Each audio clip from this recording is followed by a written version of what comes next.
بخاری مسلم دونوں میں حدیث ہے. اور راوی کون ہے اس حدیث کا؟ مروان، اہل بیت کا دشمن. اور حدیث پتہ کس کو بیان کر رہا ہے؟ امام زین العابدین کو بتا رہا ہے، حضرت حسین کے بیٹے کو. کہتا ہے کہ علی بن حسین سے کہ میں اس مجلس میں موجود تھا جہاں حضرت علی اور حضرت عثمان کے درمیان تلخ کلامی ہو گئی، بحث چھڑ گئی ایک بات کے اوپر، جب حضرت عثمان نے حج تمتع پہ پابندی لگائی. بخاری مسلم کے الفاظ ہیں. تو سیدنا علی حضرت عثمان کو سمجھا رہے تھے کہ آپ یہ کام نہ کریں. پہلے حضرت عمر بھی کر چکے تھے اور صحابہ کرام بڑے سخت ناراض تھے. وہی جو عمران بن حسین ہے نا، جن کے بارے میں نے کہا کہ ان کو فرشتے سلام کرتے تھے، اور انہوں نے کہا علی نے آج مجھے وہ نماز پڑھائی ہے جو رسول اللہ کی نماز تھی. وہی عمران بن حسین جب ان سے کوئی آگے پوچھتا تھا نا حج تمتع کے بارے میں کہ یہ جو حضرت عمر نے پابندی لگا دی ہے، تو وہ کہتے تھے کہ رسول اللہ کے بعد تو کوئی وحی نازل نہیں ہوئی ہے، نہ اللہ کے نبی علیہ السلام نے اس سنت کو بدلا ہے، حتیٰ کہ جب یہ شخص حکمران بنا ہے اس نے آگے حج تمتع کو روکا ہے. وہ بڑے سخت ناراض تھے حضرت عمر سے. حضرت عمر سے بھی پوچھا گیا مسلم شریف میں کہ یہ جو آپ نے حج تمتع پہ پابندی لگائی ہے تو آپ اسے گناہ سمجھتے ہیں؟ ان کا نہیں، یہ میرا ذاتی شغف ہے، میں گناہ نہیں سمجھتا.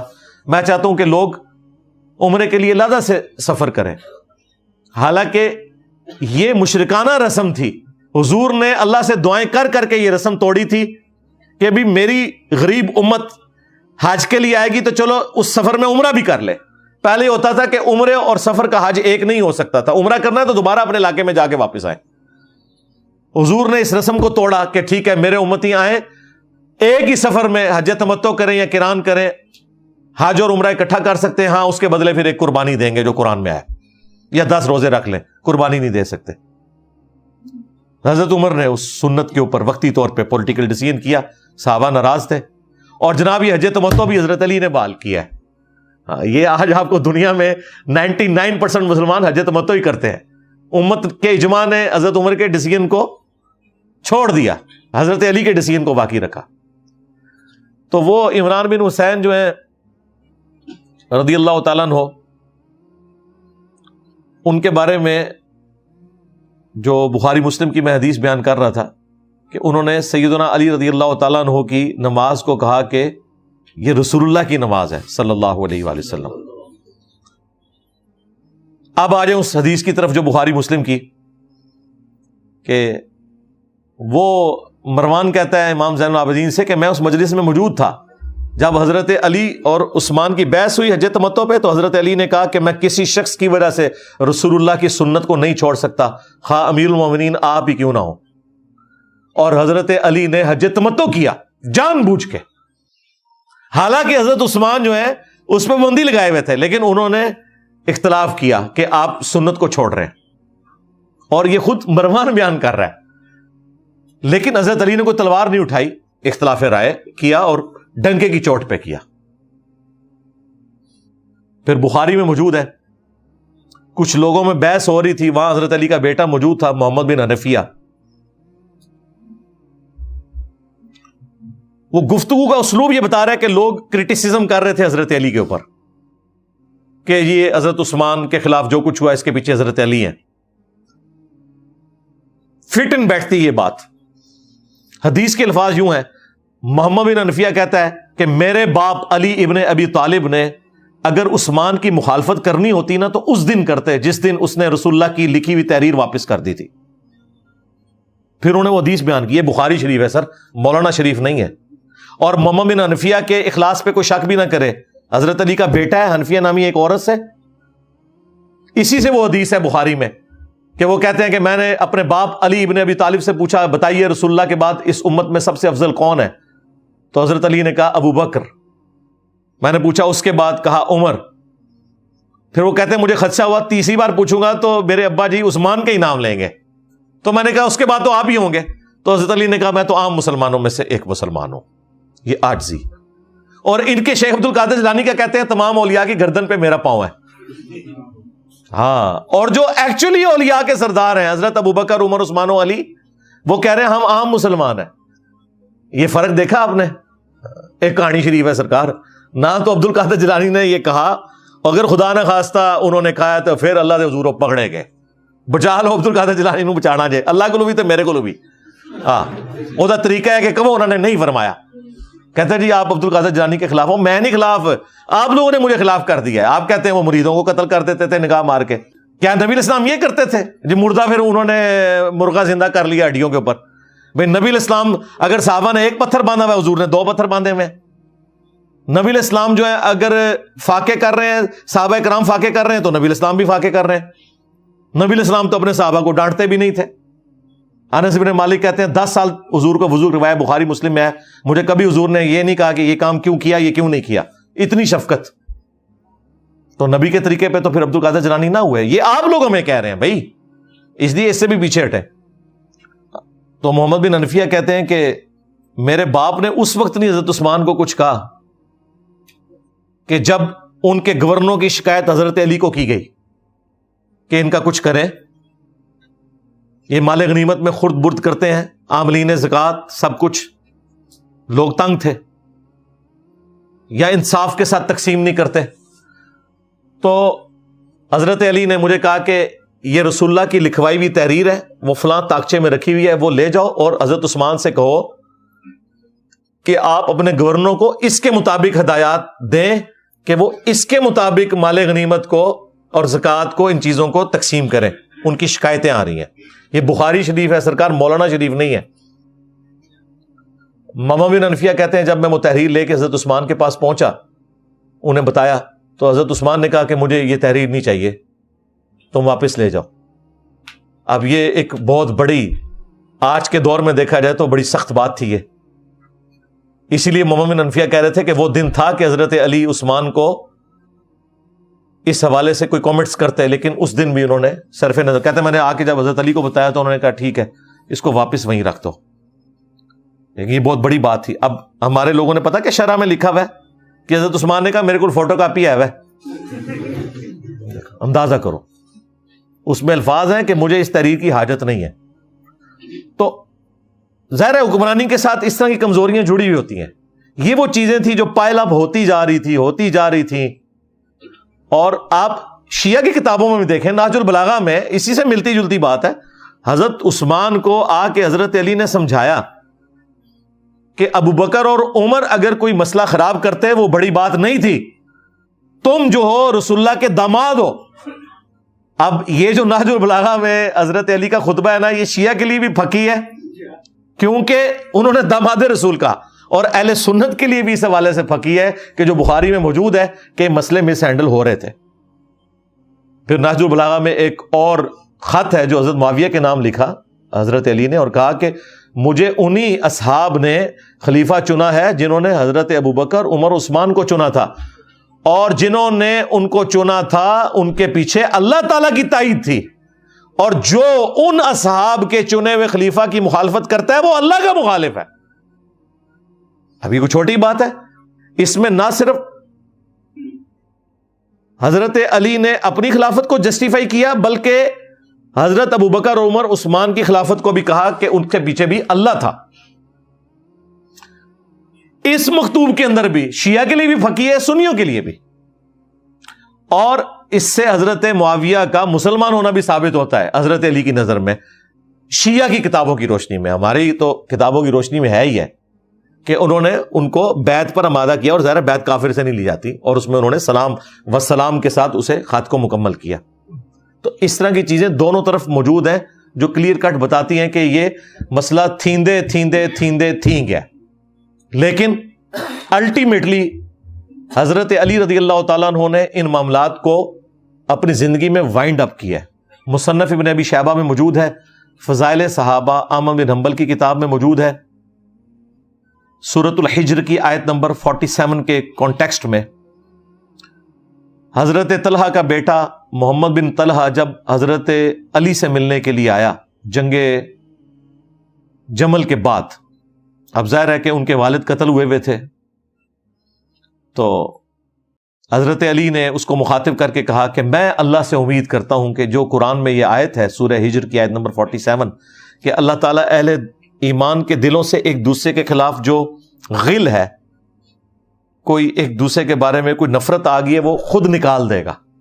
اور یہ جنت میں تختوں پر آمنے سامنے بیٹھے ہوں گے. آمنے سامنے وہی بندہ بیٹھ سکتا ہے جس کے دل میں ایک دوسرے کے لیے نفرت نہ ہو. اب یہ بڑی عجیب بات ہے نا کہ انسان جنت میں پہنچ جائے اور اس کا مخالف بھی جنت میں پہنچا ہو. تو جنت میں داخل ہونے سے پہلے ہی اللہ تعالیٰ دلوں سے نفرت نکال دے گا. انسان نہیں نکال سکتا یہ نفرت، یہ ذہن میں رکھیے گا. یہ اللہ زبردستی نکالے تو نکال سکتا ہے. دل تو بہرحال سوچتا ہے، دماغ تو سوچتا ہے. تو میں اللہ سے امید کرتا ہوں کہ یہ آیت مبارکہ میرے عثمان بن عفان، طلحہ اور زبیر کے بارے میں ہے کہ اگر ہمارے دل میں ایک دوسرے کے لیے کوئی ایسی چیز ہے تو اللہ تعالیٰ نکال دے گا. یعنی حضرت علی نے حضرت عثمان کو، طلحہ اور زبیر کو کلین چٹ اس حوالے سے اپنی مبارک زندگی میں دے دی ہے.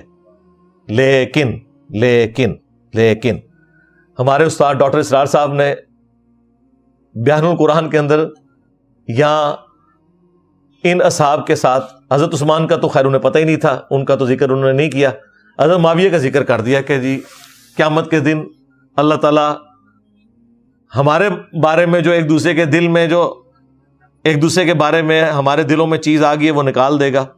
وہ نام ویسے ہی ذکر کر دیا. تو میں نے اس پہ گرفت کی تھی کہ نہیں، ان کے بارے میں مصنف ابن ابی شیبہ میں موجود ہے کہ ان پہ قنوت نازلہ پڑھی ہے مولا علی نے، اللہم علیک بمعاویہ و شیعہ، اللہ معاویہ اور اس کے شیعہ کو تباہ و برباد کر، عمر بن عاص اور اس کے شیعہ کو برباد کر، ابو سلمی اور ان کے شیعہ کو برباد کر. اچھا یہاں پتہ اردو میں ترجمہ کیا کیا؟ ان کو سنبھال لے. ویسے وہ اب آپ کو سمجھ آئے گا، لو سامو، ہاں، کہ یا اللہ انہاں نو تو ہی سنبھال جو یہ خلافت کے نظام کو توڑ رہے ہیں. تو لیکن وہ اللہم علیک، یہاں جب آپ کو قنوت نازلہ پڑھائی جاتی ہے اللہم علیک بالیہود، تو کیا ہوتا ہے؟ اے اللہ یہود کو سنبھال لے. یہ ترجمہ کر رہے ہوتے ہیں. ترجمہ یہاں کیا کر رہے ہوتے ہیں؟ اللہ یہود کو برباد کر. ٹھیک ہے، یہاں ترجمہ ٹھیک کر رہے ہوتے ہیں. پھر مصنف ابن ابی شیبہ میں موجود ہے، حضرت علی کہتے تھے میں اللہ سے امید کرتا ہوں کہ جو میرے ساتھی ہیں وہ تو جنتی ہیں چونکہ خلیفہ راشد کے ساتھ ہیں، میرے مخالفین جو جنگ صفین میں تھے اللہ تعالیٰ ان سے بھی درگزر فرمائے گا. پھر اللہ کے حضور مقدمہ میرے اور معاویہ کے درمیان طے پائے گا، جو ہمارے مولوی یہاں دنیا میں طے کر رہے ہیں، غالی رافضی بھی اور ناصبی بھی، وہ اللہ کی بارگاہ میں ابھی طے پانا ہے. ٹھیک ہے، حضرت علی نے حضرت معاویہ کو معاف نہیں کیا. معافی تھی یا اختلاف رائے ختم کرنا تھا تو حضرت عثمان، حضرت طلحہ اور زبیر کے بارے میں جو مصنف ابن ابی شیبہ کے اندر رپورٹ ہوا. اب یہ ٹاپک جنگ جمل صفین احوال والا کھل جائے گا اور اس میں آپ کو پتہ ہے پھر وہ یہ بھی آ جائے گی 2812. ہاں، تقتلہ الفئۃ الباغیہ یدعوہم الی اللہ ویدعونہ الی النار. افسوس اے عمار، سمیہ کے بیٹے تجھے ایک باغی جماعت قتل کرے گی، تو انہیں اللہ اور جنت کی طرف بلائے گا، وہ جماعت جہنم کی طرف بلائے گی. تو جنگ جمل صفین نہروان کے اوپر میری الگ سے ویڈیوز ہیں. باقی وہ ریسرچ پیپر آپ ضرور پڑھیں. ڈاک میں صبح 9 سے شام 5 بجے تک رابطہ کریں ہمارے نمبر پہ 032159000162. مفت آپ کے گھر یہ سارے ریسرچ پیپرز آئیں گے، کربلا والا بھی اور 8 مزید، ٹوٹل 9، 3 اذکار کارڈ، 12 کا پیکج. صرف 500 آپ نے ٹی سی ایس کا ڈاک کا خرچہ دینا ہے. یہ انشاءاللہ سارے ریسرچ پیپرز آئیں گے، یہ آپ پڑھیں. حضرت عمر کی شہادت سے لے کر حضرت حسین کی شہادت تک مکمل تاریخ بخاری اور مسلم اور صحیح الاسناد حدیث کی روشنی میں، تاریخ کی جھوٹی کتابوں کی روشنی میں نہیں، الحمدللہ. اور جو بخاری مسلم کے علاوہ حدیثیں ہیں میں نے ان پہ دور حاضر کے محدثین کی تحکیم لگائی ہے. کوئی ایک روایت ایسی نہیں ہے جس پہ حکم نہ لگاؤ. یہ تو ہو سکتا ہے کہ میں نے کوئی ایک روایت لکھی، وہ شیخ البانی کے نزدیک صحیح تھی، شیخ زبیر صاحب کے نزدیک ضعیف تھی، یا یہ شیخ زبیر صاحب کے نزدیک صحیح تھی، البانی کے نزدیک ضعیف تھی، لیکن کوئی ایسی روایت نہیں ہوگی جسے سارے ضعیف کہتے ہوں. اور میں نے ہر طرح کی روایتیں اس طرح جمع کی تاکہ اگر کوئی کسی محدث کی تحکیم کے اوپر اعتبار کرتا ہے تو وہ اپنے حصے کی روایتیں اس میں سے نکال دے. ہمارا مقدمہ تو بخاری مسلم سے ہی ثابت ہوتا ہے، چاہے وہ جنگ جمل کا ہو، صفین کا ہو، نہروان کا ہو، یا خلفائے راشدین کا دفاع ہو. اس کے لیے ہمیں باقی کتابوں میں جانے کی ضرورت ہی نہیں ہے. اللہ کا شکر ہے وہ آج ٹاپک نہیں، ورنہ میں اس کے اوپر مزید بولتا. میری تفصیلی ویڈیوز اس حوالے سے ریکارڈ ہے. میرا خیال ہے جتنی میں نے گفتگو آج کی ہے اس حوالے سے سفیشینٹ ہوگی. اہل علم چونکہ اس ویڈیو کو دیکھیں گے ان کا دماغ بھی کھلے گا. ابھی تو ٹاپک سب و شتم والا بھی ڈسکس ہو سکتا تھا, اس پہ 1 گھنٹہ اور لگ جاتا, لیکن وہ ساری چیزیں آپ کو ریسرچ پیپر میں مل جائیں گی. وقتاً فوقتاً میں ان ٹاپکس کے اوپر بات کرتا ہوں. آج مجھے چونکہ موقع ملا, میں چاہ رہا تھا کہ صرف معاملے کو توہین تک نہ رہنے دیا جائے, لوگوں کو ریالٹی بتائیں کہ یہ اتنا آسان معاملہ نہیں ہے. ہماری تاریخی کتابوں میں ہمیں پڑھایا جاتا ہے کہ جی دوسرے خلیفہ بھی شہید ہو گئے, تیسرے خلیفہ بھی شہید ہو گئے, چوتھے خلیفہ بھی شہید ہو گئے, پھر واقعہ کربلا بھی ہو گیا. یہ اتنا کوئی سادہ معاملہ نہیں ہے. یہ آہستہ آہستہ سارے کا سارا فتنوں کا معاملہ ہوا, اور اس کی ہیٹ آج بھی ہم فیل کر رہے ہیں. دوبارہ خلافت اسلامیہ اس طریقے سے قائم نہیں ہو سکی. تو میں نے اس مختصر وقت میں, میرا خیال ہے 2 گھنٹے کے اندر اوور آل یہ ٹاپک کور کر دیا ہے. 1 گھنٹہ اس کے اوپر لگایا, 1 گھنٹہ پہلے میں نے اس کریٹیکل ٹاپک کے اوپر. اب بھی اگر کوئی کسی کی تشنگی رہ گئی ہے تو وہ ریسرچ پیپر پڑھے, اور کئی ایک ویڈیوز میری الحمدللہ اس ٹاپک کے اوپر ریکارڈ ہیں. آپ رومن میں جسٹ ٹائپ کریں جنگ جمل صفین نہروان, ساری ویڈیوز کھل جائیں گی. حضرت علی پہ سب و شتم کا مسئلہ وہ آپ لکھیں, کھل جائیں گی. ایک اور ویڈیو ہے حضرت معاویہ 15 اہل سنت کے اماموں کے اقوال کی روشنی میں, وہ بھی کھل جائے گی. جن کو سلف کے فہم کا زیادہ خمار ہے تو میں نے سلف کا فہم بھی بتایا ہوا ہے. یہ ساری کی ساری چیزیں باری میں بڑی ڈیٹیل حدیث ہے نا. ایک صحابی نے خواب دیکھا تھا کہ آسمان سے گھی اور شہد ٹپک رہا ہے, اور رسول اللہ صلی اللہ علیہ وآلہ وسلم ایک رسی لٹکی ہے اس سے اوپر چڑھ گئے, اور پھر دوسرے شخص نے وہ رسی پکڑ لی, وہ بھی اوپر چڑھ گیا, یعنی حضرت ابو بکر. پھر تیسرے شخص نے رسی پکڑی, وہ بھی اوپر چلا گیا, یعنی حضرت عمر. پھر جب چوتھے شخص نے رسی پکڑی, یعنی حضرت عثمان, تو رسی ٹوٹ گئی. پھر حدیث میں الفاظ ہیں اس رسی کو اس کے لیے جوڑ دیا گیا, تو وہ بھی اوپر چڑھ گیا. تو یہ تکلیفوں والا تو معاملہ تھا نا. بخاری مسلم میں حدیث ہے, نبی الاسلام ایک باغ میں ایک کنویں کی منڈیر پہ بیٹھے ہوئے تھے, تو باغ کے دروازے پہ دستک ہوئی. وہ باغ آپ کا نہیں تھا, کسی صحابی کا تھا. آپ نے فرمایا جو کوئی بھی ہے نا اس کو جنت کی بشارت دے دو. دروازہ کھولا تو حضرت ابو بکر, تو انہوں نے کہا رسول اللہ نے آپ کے لیے جنت کی بشارت دی ہے. تو حضرت ابو بکر آئے, نبی الاسلام نے ان کو دائیں طرف بٹھا لیا اس کنویں کی منڈیر پہ. تھوڑی دیر بعد پھر دستک ہوئی, بخاری مسلم کے الفاظ ہیں, نبی الاسلام فرمایا اب بھی جو آیا نا اس کو جنت کی بشارت دو. دروازہ کھولا تو حضرت عمر, حضور علیہ السلام نے ان کو اپنے بائیں طرف بٹھا لیا. تیسری دفعہ جب دستک ہوئی تو آپ فرمایا اب جو آیا نا اسے بھی جنت کی بشارت دو, لیکن ان مصیبتوں اور تکالیف کے ساتھ جو اسے پہنچیں گی. دروازہ کھولا تو حضرت عثمان تھے. یعنی حضور کو یہ بتایا گیا تھا کہ ان کے آخری وقت میں ان کو ان آزمائشوں سے گزرنا پڑے گا. تو اس صحابی نے حضرت عثمان کو کہا کہ میں آپ کے لیے جنت کی بشارت ہے, لیکن حضور نے کہا ان تکلیفوں کے ساتھ جن سے آپ کو گزرنا پڑے گا, ان فتنوں اور آزمائشوں کے ساتھ. تو ان کا میں اللہ کی پناہ میں آتا ہوں ان آزمائشوں کے اگینسٹ. تو آزمائش تو ٹال نہیں سکتے جو اللہ نے مقدر کی ہے. تو وہ راوی کہتے ہیں کہ دائیں بائیں تو جگہ ختم ہو چکی, تو حضور کے سامنے حضرت عثمان آ کے بیٹھ گئے. تو راوی حدیث کہتے ہیں میں نے اس کی تعبیر یہ کی ہے کہ ابو بکر اور عمر حضور کے ساتھ دفن ہوئے ہیں, اور حضرت عثمان کی قبر جو ہے نا حضور کے قبر اطہر کے بالکل سامنے ہے, بقیع غرقد میں. ایگزیکٹلی آپ حضرت عثمان کی قبر پہ کھڑے ہونا, بالکل ناک کی سیدھ میں, روضہ شریف کی سیدھ میں ہے, وہ گنبد خضرا کے نیچے قبر مبارک ہے نا, ایگزیکٹلی وہاں پہ موجود ہے. تو ان آزمائشوں کا تو یہ نہیں پتا تھا کہ انہیں گزرنا پڑے گا. جامع ترمذی میں حدیث ہے, نبی الاسلام کے پاس سے ایک شخص گزرا جس نے سر پہ چادر اوڑھی ہوئی تھی, تو آپ نے اس کی طرف اشارہ کر کے فرمایا کہ فتنوں کے دور میں یہ شخص حق پر ہوگا. تو وہ صحابی کہتے ہیں میں نے دیکھا تو وہ حضرت عثمان تھے, تو میں نے حضرت عثمان کا چہرہ حضور کی طرف کر کے میں نے کہا کہ حضرت عثمان کے بارے میں آپ نے بات کی ہے, تو آپ نے فرمایا ہاں. پھر ترمذی میں حدیث ہے کہ حضرت عثمان نے کہا کہ مجھ سے رسول اللہ نے ایک عہد لیا تھا, میں اپنے اس عہد کے اوپر قائم ہوں, حتیٰ کہ میں یعنی مر جاؤں, رسول اللہ کے پاس ملاقات کے لیے پہنچ جاؤں. وہ عہد یہی تھا کہ اس تکلیف سے تمہیں گزرنا پڑے گا, صبر کرنا. بخاری مسلم میں حدیث ہے کہ مسلمان کو کوئی بھی دکھ, درد یا اندیشہ بھی پہنچتا ہے نا, اس کے اگینسٹ بھی اللہ تعالیٰ اس کے گناہوں کو معاف کر دیتا ہے.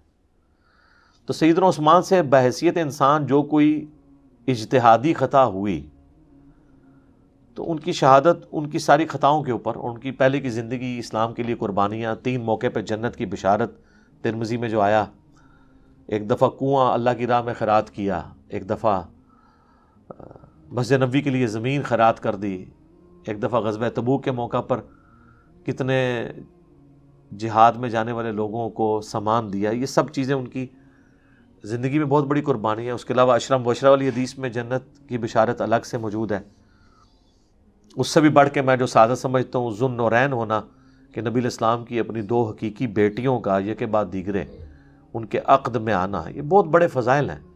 اس کے اگینسٹ کسی کی زندگی میں 2-4 جگہ پہ کہیں پہ بحیثیت انسان کچھ مس ہینڈلنگ ہو تو اس کی زندگی کو آپ 0 سے ملٹیپلائی نہیں کر سکتے۔ اب مولا علی کی طرف آ جائیں، اسی حدیث میں جو آیا کہ وہ لوہے میں لپٹا ہوا ہوگا، یہ بھی سیدنا علی کے لیے ایک مشکل وقت تھا کہ ان کو بڑھاپے میں جا کے 60 سال کی عمر میں جا کے تلوار اٹھانی پڑ گئی دوبارہ سے، جب داڑھی بھی سفید ہو چکی ہے۔ جنگ جمل صفین نہروان لڑنی پڑ گئی۔ المستدرک للحاکم میں، سنن نسائی الکبریٰ کے اندر، دونوں کتابوں میں، اور مسند احمد میں، تینوں کتابوں میں یہ حدیث ہے کہ نبی الاسلام اپنی ایک زوجہ محترمہ کے گھر سے ایک دفعہ نکلے تو پیدل چلتے ہوئے آپ کا جوتا ٹوٹ گیا، تو آپ نے اپنے مبارک جوتی جو ہے حضرت علی کو گانٹھنے کے لیے دی، تو حضرت علی ایک جگہ بیٹھ کے اس کو سیدھا کرنا شروع ہو گئے، تو حضور علیہ السلام تھوڑے قدم آگے جا کے ایک درخت کے نیچے آپ رک گئے، اور راوی کہتے ہیں ہمارے اندر ابو بکر اور عمر بھی موجود تھے اس وقت۔ تو نبی الاسلام نے ہم سے فرمایا کہ دیکھو اللہ تعالیٰ نے مجھے قرآن کے ساتھ مبعوث کیا، اس قرآن کی تنزیل کی خاطر ایز اے لاسٹ ریزارٹ مجھے اپنے قبیلے کے لوگوں قریش کے ساتھ جنگیں کرنی پڑی۔ بدر و احد کس کے ساتھ کی ہے؟ خندق قریش مکہ کے ساتھ۔ یعنی کبھی حضور کی خواہش تو نہیں تھی کہ اپنے رشتہ داروں پہ تلوار اٹھاتے ہیں، لیکن قرآن کی خاطر۔ پھر آپ نے فرمایا تم میں ایک ایسا شخص بھی ہے جسے قرآن کی تفسیر اور تعبیر کی خاطر مسلمانوں کے خلاف تلوار اٹھانا پڑے گی۔ اب یہ بڑی عجیب بات ہے کہ مسلمانوں کے خلاف تلوار۔ صحابہ کہتے ہیں ہم بڑے شوق سے متوجہ ہوئے کہ وہ شخص کون ہوگا جو حضور کا کام کرے گا حضور علیہ السلام کے بعد۔ تو سیدنا ابوبکر نے کہا انا یا رسول اللہ، کیا وہ خوش نصیب میں ہوں؟ آپ فرمایا نہیں۔ حضرت عمر نے کہا میں ہوں؟ فرمایا نہیں، بلکہ وہ شخص ہے جو میری جوتیاں گانٹ رہا ہے۔ تو صحابہ کہتے ہیں ہم فوراً سیدنا علی کے پاس پہنچے ان کو بشارت دینے کے لیے کہ آپ کے لیے اتنی بڑی بشارت ہے کہ آن دا بہاف آف پروفٹ، جس طرح رسول اللہ نے کافروں کے خلاف تلوار اٹھائی تھی قرآن کی تنزیل کے لیے، آپ مسلمانوں کے خلاف تلوار اٹھائیں گے قرآن کی تعبیر اور تفسیر کے لیے، جو سورۃ الحجرات میں آیا کہ اگر مومنوں کا کوئی گروہ باغی ہو جائے اس کے خلاف قتال کرو یہاں تک کہ وہ واپس آ جائے۔ اس کی تفسیر آپ نے بننا ہے۔ تو سیدنا علی مسکرا پڑے، انہوں نے اس طریقے سے رسپانس کیا کہ صحابہ کہتے ہیں ہم سمجھ گئے کہ حضرت علی کو یہ بات پتہ ہے کہ انہوں نے یہ کام کرنا ہے، حضور نے ان کو یہ بشارت دی ہوئی ہے۔ تو اس کے تحت حضرت علی ہی کے دور میں جنگ جمل صفین نہروان ہونی تھی، اور چوتھا خلیفہ حضرت علی نے ہی بننا تھا۔ پہلے، دوسرے اور تیسرے خلیفے کے موقع پر تو یہ جنگیں آئی بھی نہیں ہے نا، جس وقت ڈیوٹی تھی وہ اسی وقت انہوں نے پوری کرنی تھی نا، تو وہ پھر ڈیوٹی انہوں نے اپنی پوری کی ہے۔ اللہ تعالیٰ نے جو نبی الاسلام نے ان کے ذمہ کام لگایا تھا وہ کیا پورا۔ اچھا، اب یہ حدیث جو ہے نا ان کے گلے پہ بڑی اٹک جاتی ہے، کیونکہ اس کے ساتھ پھر وہ ابو داؤد ترمذی ابن ماجہ کی حدیث ہے، علیکم بسنتی و سنت الخلفاء الراشدین المہدیین، تم پر میری سنت اور میرے خلفاء راشدین کی سنت لازم ہے۔ اس کے تحت تو یہ حضرت ابو بکر کے خلاف کھڑے ہونے والے بھی باغی، حضرت عمر کا دور تو مسلمانوں میں کوئی ان کے خلاف کھڑا نہیں ہوا، منکرین زکوٰۃ والا ایشو حضرت ابو بکر کے دور میں ہی ٹیکل ہو گیا۔ حضرت عثمان کے خلاف بھی بلوائی آئے، وہ بھی مسلمان تھے، تو اس دور میں بھی ہم حضرت عثمان کو حق پہ مانتے ہیں۔ اور حضرت علی کے دور میں بھی جو حضرت علی کے مخالفین ہیں ان کے مقابلے میں حضرت علی حق پہ تھے، ہمیں خلیفہ راشد کی پیروی کا حکم تھا، اور وہاں پہ ان کو تلوار بھی اٹھانی پڑی۔ اچھا، اب جب یہ حدیث آتی ہے نا کہ نبی علیہ السلام نے فرمایا کہ تمہیں قرآن منوانے کے لیے مسلمانوں کے خلاف تلوار اٹھانی پڑے گی، تو یہ حدیث ان کے لیے بڑی مشکل ہو جاتی ہے۔ یہ آپ کو پتہ ہے اس حدیث کی تفسیر میں کہتے ہیں یہ اصل میں اس سے مراد جنگ جمل اور صفین نہیں ہے، وہ کہتے ہیں اس سے مراد جنگ نہروان ہے۔ تو اس کا مطلب ہے خوارج مسلمان ہوئے نا، پھر منوا لے نا دونوں، کہ مسلمانوں کے خلاف تلوار اٹھانی پڑی۔ حالانکہ حقیقت یہ ہے کہ فئۃ الباغیہ یہ تینوں گروہ ہیں، کیونکہ صحیح بخاری میں 2812 نمبر حدیث ہے 2812 کہ عمار کو ایک باغی جماعت قتل کرے گی، فئۃ الباغیہ، عمار ان کو اللہ اور جنت کی طرف بلائے گا اور وہ جماعت اس کو دوزخ کی طرف بلا رہی ہوگی۔ یہ راوی کے الفاظ نہیں ہیں سر، یہ رسول اللہ کا فرمان ہے صلی اللہ علیہ وآلہ وسلم، ٹھیک ہے جی۔